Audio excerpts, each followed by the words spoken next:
Kesal dengan adik kandungnya yang selalu berulah, Mary Aprina, seorang ibu rumah tangga 35 tahun, akhirnya mendatangi SPKT Polrestabes Palembang untuk melaporkan adiknya sendiri karena telah melarikan satu unit motor metik milik korban. Di hadapan petugas, Mary, warga yang tinggal di Jalan DI Panjaitan, Kelurahan 16 Ulu Pelaju Palembang, menjelaskan awalnya pelaku mendatangi rumah ibunya dan mengatakan akan meminjam motor sebentar.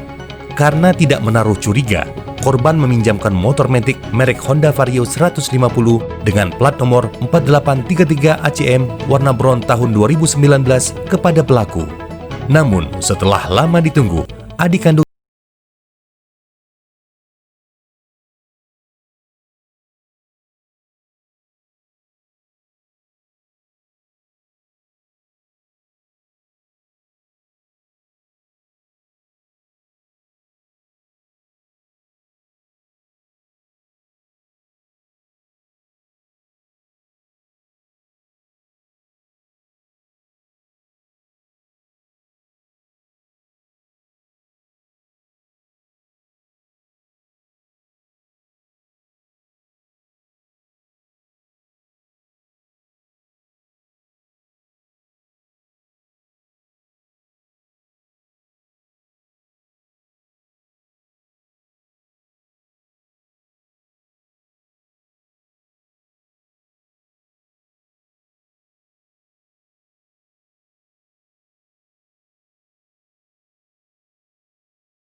Palembang.